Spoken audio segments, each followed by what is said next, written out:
તમે સાંભળીને ધ્રુજી જશો. એ ડોંગરે બાપાના પત્નીનું અવસાન થયું, કથા ચાલુ હતી.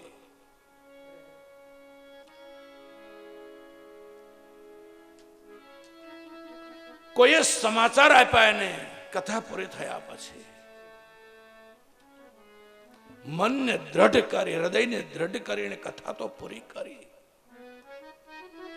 મુંબઈના એના ખાસ ભક્ત લાલજીભાઈ કરીને એના પરમ અનુયાયી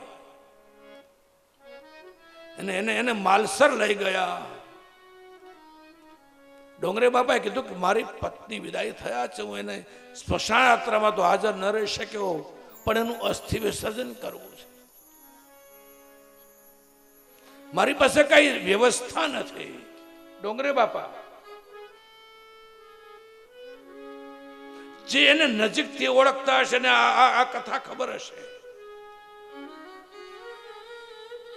એ એના પરમ અનુયાયી લાલજીભાઈ ની સાથે રહેનારા ડોંગરે બાબાએ કીધું કે એનું એક મંગળસૂત્ર પડ્યું છે મારી પાસે,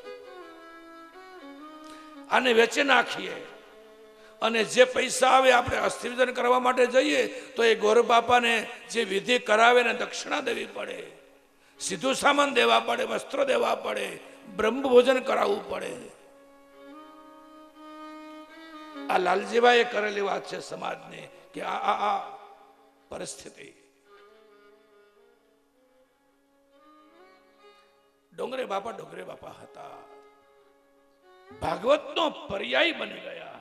હું વાત એની કરતો તો એ અંધેરી પારલાની, આ તો વચ્ચે બીજી વાત આવી ગઈ, એની સરળતાની, એની સહજતાની.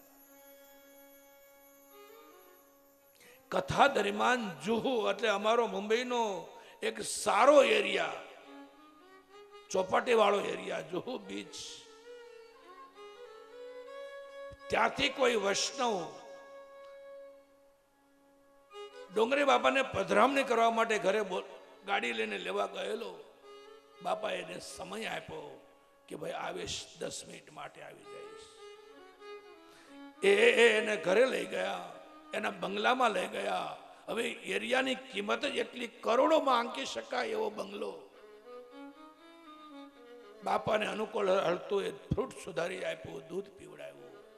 બંને જણા રાખની જેમ બનીને બાપાના ખોળે માથું મૂકીને તે રડતા હતા. બાબાએ કહ્યું કેમ કેમ રડો છો તમે? બાપા બધું છે, આ કરોડોનો આ બંગલામાં રહે છે, પણ દિવાલો કરડવા દોડે છે, શાંતિ નથી.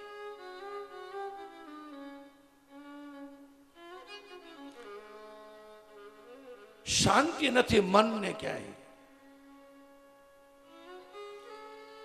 ડોંગરે બાપાએ ધીરે રહીને કહ્યું કે આ ઠંડક ક્યાંથી આવે છે? આ ઠંડી હવા ક્યાંથી આવે? બોલે આ સેન્ટ્રલ એસી, આખા બંગલામાં સેન્ટ્રલ એસી કરાવ્યું છે. એટલે શું થાય?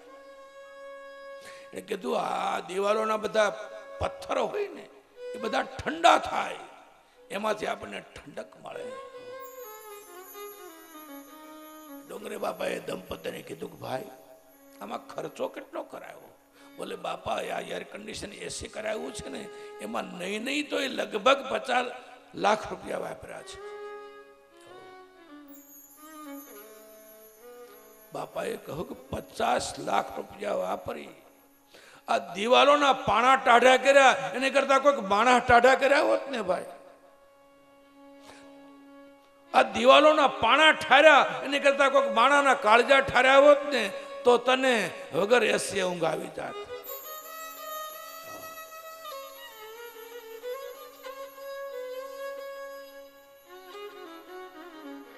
आया है वो जाएगा, वो तो वक्त का तकाजा है मेरे भाई बहन. आया है वो जाएगा, वो तो वक्त का तकाजा है. कोई उठेगा अर्थी पे, किसी को जनाजा है, लेकिन जिया उसी का जिया है जो औरों के लिए जिया है. लेकिन जिया उसी का जिया है जो औरों के लिए जिया है. मौत उसको क्या छुएगी जिसने अपनी जिंदगी को सत्कर्मों से नवाजा है। मौत उसको क्या छुएगी जिसने अपनी जिंदगी को सत्कर्मों से नवाजा है। ભગવાને જીવન આપ્યું છે, ભગવાને સંપત્તિ આપી છે, તો બીજાને ઉપયોગી બનીએ, બીજાને મદદ કરીએ।